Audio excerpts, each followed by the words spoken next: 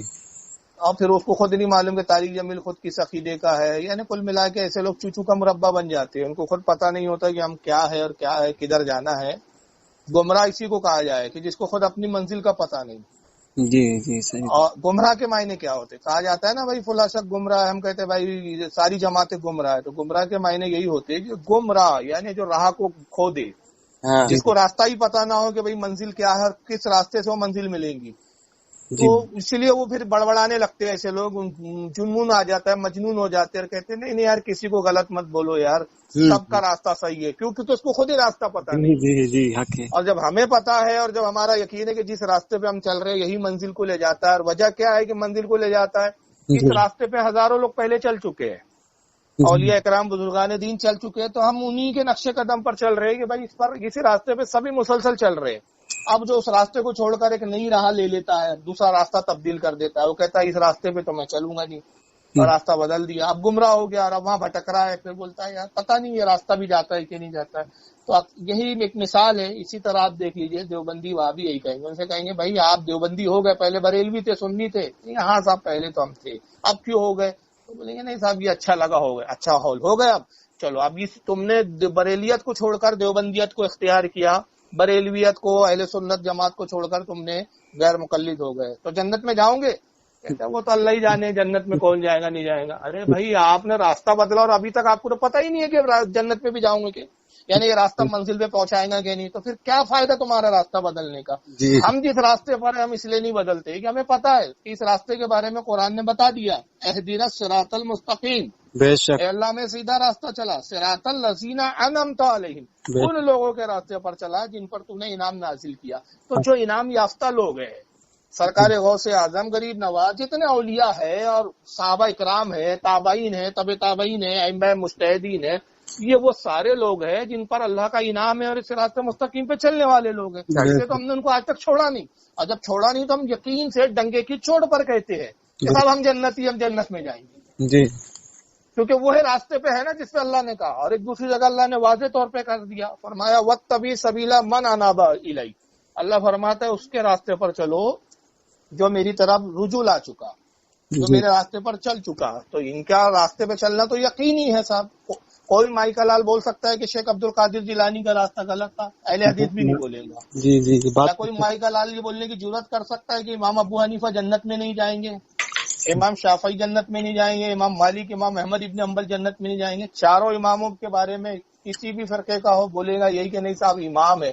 امام تبھی تو بول رہا ہے کہ ان کو راہ ہدایت پر مانتا ہے. جی جی اگر ان کو نعوذ باللہ گمراہ اور کافر مانتا تو امام نہیں بولتا، مسلمان نہیں بولتا.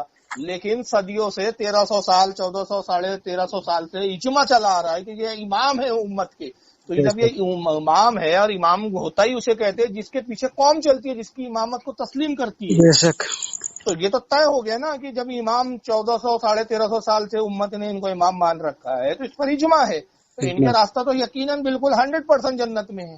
جی لیکن اب رہ گیا یہ، اب یہ کہیں گے نہیں پھر چار راستے کیوں ہیں؟ یہاں اہل حدیث اعتراض کرتے ہیں، جاہلانہ بھی بات کرتے ہیں کہ بھیا چار راستے اور تم چاروں کو حق پہ بولتے ہیں. ہم کہتے ہیں راستے چار نہیں ہے، راستہ ایک ہی ہے. چاروں کے چلنے کا طریقہ الگ ہے، سفر کا طریقہ الگ ہے. جی کسی کے پاس ایک الگ گاڑی ہے، چاروں کے پاس الگ الگ گاڑیاں ہیں.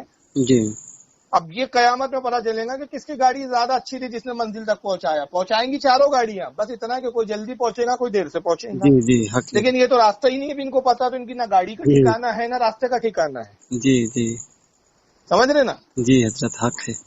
چاروں کے پاس گاڑی. اللہ کے رسول کی کیا حدیث ہے کہ میرا امت کا مجتہد جی اجتہاد کرتا ہے، اگر صحیح اجتہاد تک پہنچ جائے، اللہ رسول کی منشا تک پہنچ جائے، اللہ تعالیٰ اس کو دونوں کیا دیتا ہے. جی اور اگر میرے امت کا مجتہد مسئلہ صحیح نہ اخذ کر سکے، صحیح رات مطلب وہ مسئلے کی صحیح نوعیت تک نہ پہنچ سکے، تب بھی اللہ تعالیٰ اس کو ایک نیکی دیتا ہے. جی صحابہ نے عرض کیا اللہ کے نبی وہ تو مسئلہ غلط بیان کیا، اس نے اس کا استدلال، مسائل کا استنباط یہ سب غلط تھا. پھر کیوں؟